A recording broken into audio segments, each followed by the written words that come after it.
So welcome to today's special panel, Unleashing the Power of the RAN Ecosystem. We're here to talk about sort of alternative options in the radio access network.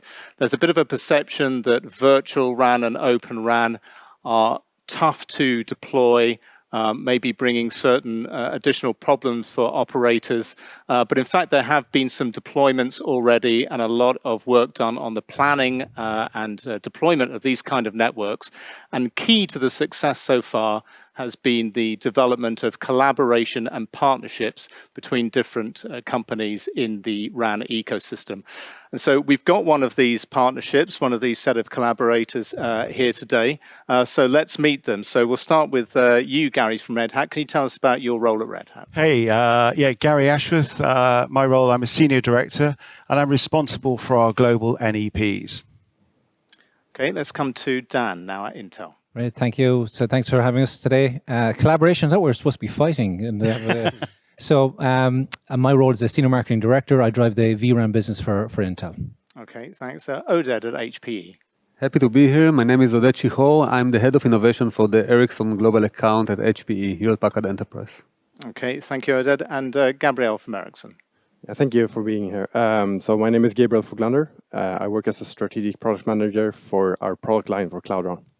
Okay, well, thanks everybody for joining us for this panel. So let's get into the heart of the discussion. What is your perspective on the RAN market and the transition to virtual and open RAN? And what are the drivers for this customer transition to new RAN architectures? Oded, let's start with you.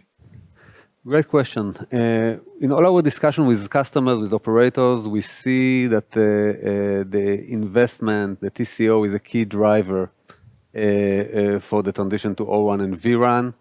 We need to remember that ARPU hasn't gone up since LTE days, basically, and the investment in different technologies that the operators are asked to do is constantly rising. I think, in addition to that, disaggregation of the different functions actually enables better flexibility, higher automation, reduction of OpEx complexity. All those drivers are key market drivers that we see happening, and basically that. Yeah. And Gary, from the Red Hat perspective, what are you seeing from the market? What's driving this transition? Yeah, I think, I'm building a little bit what we were saying a moment ago. One of the key things for us is around TCO. So there's two things really, TCO. And what's interesting in things like driving data center power and reducing data center power consumption. So it's becoming very granular about what some of those savings can be, as well as driving innovation. And I think for us at Red Hat, the important piece is about open, is about driving innovation, is about bringing new applications and new use cases quickly to market and actually seeing not only a cost saving, but also new acquisition for customers and driving some of those things as well. So I agree completely with what you're saying earlier, but I think there's more we can drive in terms of not only driving things like cost, but also innovation.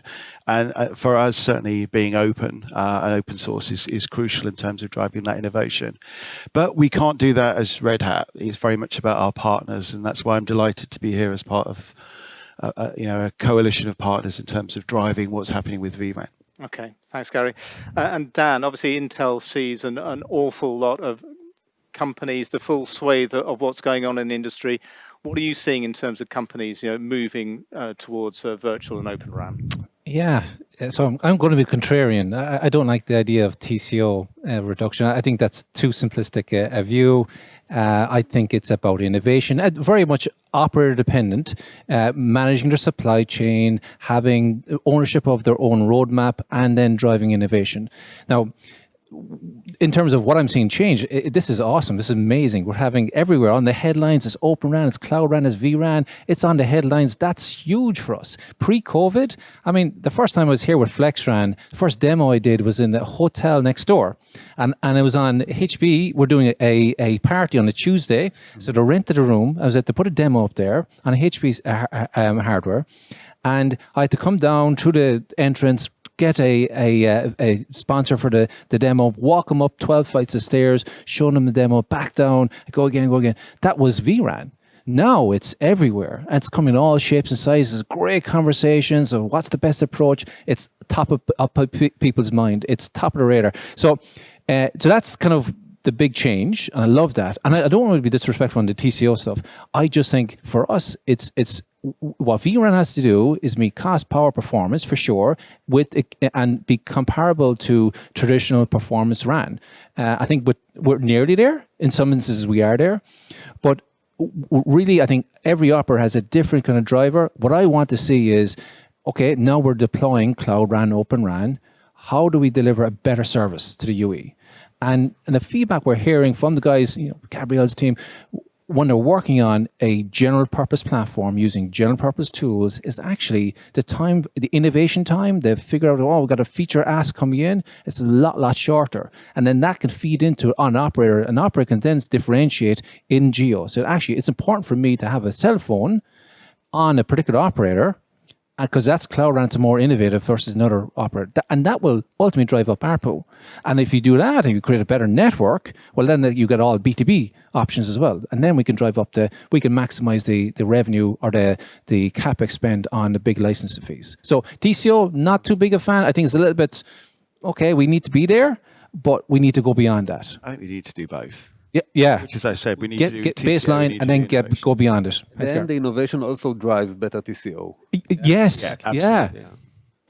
Okay, and Gabriel, from the Ericsson perspective, what do you see that's taking some of the mobile operators into new hybrid networks and to explore new RAN opportunities? Well, I think just a comment on the RAN market overall. First and foremost, I think we're live in 140 networks approximately. I think we're seeing the first phase of 5G happening quite well now, but it's really exciting to see also that we have kind of the second leg, where we start to see introduction of 5G Advanced, bringing out more and more of these services. We see now monetization coming on top with the fixed wireless access use case in many markets. We actually see ARPU uplift in some of the advanced markets like Korea and so forth, bringing additional services. And so I think it's a really positive momentum for 5G overall, and there's more to come. And I think our perspective is that we, of course, are present there, right? And we have the solution in field at scale in all the geographies in the world. And our perception of what we need to do when we bring more choice now with the Cloud RAN portfolio is that we certainly need to be able to match those high benchmarks that has been established in the market. And I think that is, what we have accumulated a lot of knowledge and understanding of how that really works and what it takes over the years. So right now we take that and we bring that now into purposely building a disaggregated portfolio with a Cloud RAN product, leveraging the competencies of our friends in the ecosystem, and thereby we can try to, as Dan said, really look ahead and see how can we use and infuse those interesting perspectives and build ultimately a better solution. Okay, excellent. Yeah, and I mean, obviously there's really important KPIs for any mobile operator to think about before they make any dramatic change in their network. So some of the more high-profile switches into new cloud, virtual, open RAN instances has come from some of the Greenfield operators, and obviously they happen a bit earlier. But from your experience, how are you seeing Greenfield versus Brownfield deployments and opportunities, and what are the learnings from what we've seen so far? So Dan, maybe we can stand with you on that. Yeah, I think that was very much top of mind, maybe start of last year. Hey, it's only Greenfield, but now with the mass deployment in the likes of Verizon, Dish Networks, Vodafone, now you're breaking down that barrier. So that this whole perception that only racking can do it because they have empty racks and they can slot in their equipment, and their workforce aren't trained up on old stuff, therefore they're easily trained up. So that stuff I think is now starting to fade away.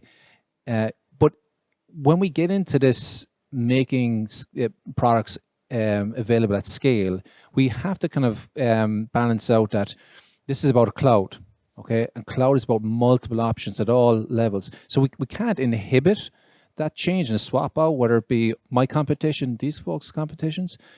But also we need to realize that when it comes to scale, we need to work in collaborative, really work hard, pre-launch, get all the bugs, all the wrinkles done, And that's what we're doing. A lot of work in each other's labs to enable scale. And then we're helping out the operators because there is a little bit of upskilling that needs to be done. And there's a little bit of discussion about how do you buy the product? Where's the SLAs when things go wrong, potentially go wrong? Well, who do I?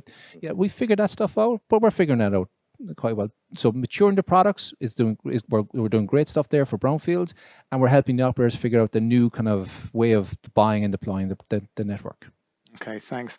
And Oded, from the HPE perspective, what are you hearing from your customer base, particularly around Brownfield? Yeah, so obviously Brownfield hold a higher degree of complexity. This is mainly to different legacy access technologies in the network.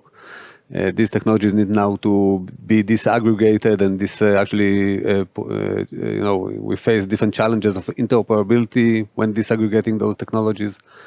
So key learnings that we have heard we are implementing is, first of all, take it as a step-by-step approach. Don't try to disaggregate the complete network first. So let's start with disaggregation of the baseband function and then move to the other functions. Another key learning would be the ecosystem, as everyone here said. We are working together. We need to keep close working tie with the different partners in order to make sure that the risk is mitigated. Okay. And Gabriel, as you mentioned, more than 100 or 140 mobile operators as customers at Ericsson. How are you seeing? Are you seeing much in the way of brownfield deployments of operators really investing in some of these, virtual cloud RAN opportunities and seeing any early learnings there at all? Yeah, and those 140, they are the 5G live networks. So we obviously have more customers than that. But no, I think we have started to talk actually about what we call it Bluefield, because we think that saying Brownfield is a little bit diminishing, because you had a certain way of building your network, right? And now we're introducing cloud technology at the very far edge, which means that it is fairly well established that you can say you bring new technology into an existing footprint. And that means that you need a certain set of coexistence, and you need the interworking between the solutions. Certainly the customers, they are very keen to leverage the existing assets that they have in field, whether that's radio or also the traditional baseband. So one of the things that we have done and looked very consciously about this, since we are present in these networks, is to ensure that we have very high interconnecting solutions. So we have something we call Cloud Link, which allows us actually to physically connect a server with our baseband and run really advanced coordination features like Ericsson spectrum sharing or carrier aggregation across. So this is a way that you can really utilize the assets that you have in field and maximize the impact, introducing Cloud RAN into your footprint without compromising on performance. So we think from our own perspective that those kind of perspectives, how do you actually support your network, not only focusing about the introduction of the, let's say, disaggregated solution, but actually bringing the complete solution together from what the UE is experiencing is key. Okay, thanks, Gabriel.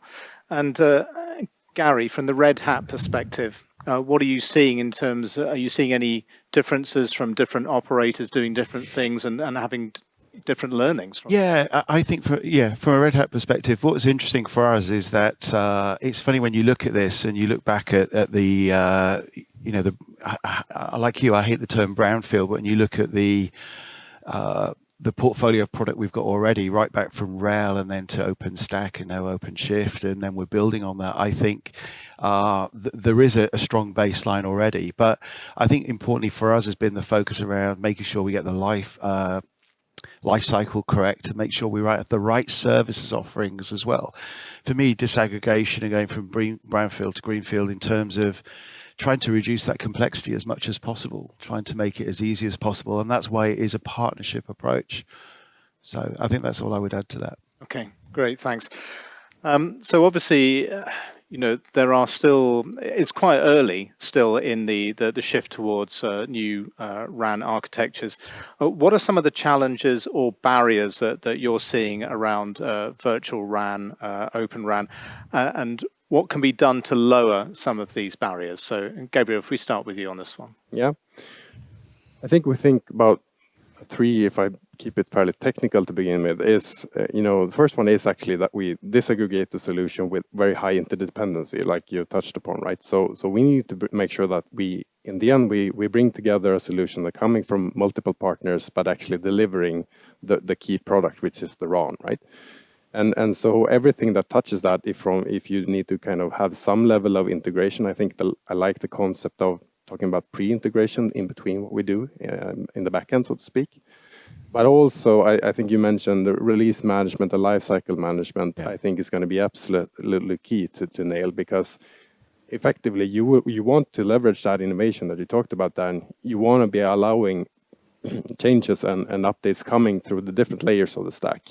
But you also knit it together and ensure that the net outcome and the functionality towards the customer is impacted. So that's one. I think the second one is that we're actually talking about very high compute workload and in a fairly limited envelope. So I think the collaboration that we have on the CPU, acceleration technology, how to enable that, I mean, from a Red Hat point of view, it's about making sure that the cost footprint is allowing maximum utilization for the application. So, I mean, staying lean in terms of the number of cores consumed. And I mean, when it comes to HP, I mean, putting this at the far edge envelope, dealing with the different temperature ranges, the form factors that it needs to be compliant to certain standards and so forth. So it really is about bringing all these aspects together. And then you have kind of, on top of that, solutions like Sync, for instance, that really needs to be connected across the different layers. So it is somewhat, complex to make sure that the workload in the end is supported. And then I think the lifecycle management aspect, I think, is also going to be, I cannot stress it enough, because we know what it takes doing what we usually do. And here we bring it, a different layer. And really, it's going to be so interesting to see what we can do to get this really to get to CI/CD in practice and so forth. So looking forward to that. Okay, excellent. Dan, from the Intel perspective, what are the key barriers that you're hearing about? I mean, are they mainly technical, or are they? Oh, these guys slowing us down. I'm delivering. Yes, I wanted to be the fighter here, because a couple of things that I think are pretty obvious. A lot of buzz, but the operator needs to spend money. Like, Gabriel works in a company, does amazing software and has a cloud-first mentality when building the software, but it's kind of the exception. But he's working in a company who is, as I said, a lot of sites, a lot of networks turn on with traditional RAN. If the operators don't keep on spending money on that use case, well, that's where the bulk of the R&D is. And I'm not picking your company, across the board. So R&D spend is following the money. Spend money on Open RAN, Cloud RAN, and you will bring in the top people, the top gurus. There's not like thousands of top gurus. There's only a couple of them. Bring them over to Cloud RAN. The other one is a cloud first a approach to R&D. There's very different CI/CD models. They're very different. Where Red Hat and HBO know all this stuff. But a lot of the traditional players are bringing a lot of their own legacy algorithms, or legacy tools, legacy mindsets. Take 3, 4, 5 years. We'll get you that in a couple. No, this is software. It's quick, And once the money starts flowing, the superstars coming in, and then I think we'll get faster innovation cycles, and then that whole nirvana of actually it's cloud, and the network will be better, the user experience will be better. Follow the money. Gary, what's your view here? And you can't blame me, because I blamed you. I do blame you. I think we've had to think differently as Red Hat about how we approach vRAN and O-RAN in terms of, and from a number of perspectives, but primarily one of the key ones we talked about, things like labs and innovation and lifecycle, is thinking differently about, it's not just about testing a workload, or it's much deeper than that as well. So we've had to rethink about that. So a lot more of investment on things like labs and lifecycle, but also the services components around that. And then how do we glue all this together to provide that level of acceptability and the 5 nines we all crave for in terms of RAN? So I think that's a big difference, and I think that's one of the biggest challenges we have as well. I mean, there's challenges still on things like some of the business cases and user models as well. We still can't decide exactly what RAN is going to, is it going to drive innovation? Is it going to drive sort of cost saving, or is it going to be both? But I think for us is just having to think differently about that as well, and also thinking differently about the collaboration between us as four partners is immeasurably stronger than it historically was on even core and some of the other pieces as well. So it's no longer a loose partnership. We absolutely have to be tightly integrated. And I think my final piece of that is exactly that, is the integration of making this all work and pulling this together. It really is a strong coalition. And I think that's it, but it does require a different depth of thinking as well. Yeah, absolutely. And Oded, from the HPE perspective, is there anything different that you're seeing in terms of the challenges, or is it really what we've heard already here? Well, again, at the end, it boils down to investment that the operators need to do, and HP actually choose to also approach that from a different angle, a disruption point of view, where we will actually propose RAN as a service, infrastructure as a service, to enable that deployment of RAN network infrastructure in a more efficient manner. So this would be one of the key propositions of ours to challenge that. Okay. Yeah. Well, there's an instance of innovation then coming from these changes in the industry, and this is what's needed. So we've heard here about partnerships and collaboration. What is the role that the ecosystem plays in enabling customers to have success with virtual and open RAN deployments, and how does this collaboration between these four companies here help in a particular way? So Gary, let's start with you on this. For me, and this could be a hugely long answer, but I think simplistically, for me, it's about innovation. It's about driving the value of open. Why are we doing disaggregation for the service provider, but also for ourselves as well as providers of pieces of this solution. So for us, and that's part of our DNA as well as Red Hat, is around innovation and open and driving that. So I think for me, that's the most important piece. Okay. And Dan, what does this kind of group of companies together bring to the customer? Yeah, I don't want to sound like a big happy family. I think we're open, robust conversations. We a lot of conversations we don't get on. There's good information sharing.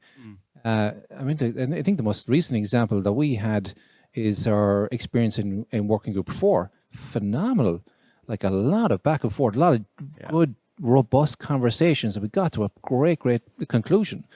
And that's the same for Red Hat in terms of your roadmap and what you're doing, and really bring in the RAN requirements. Again, robust conversation.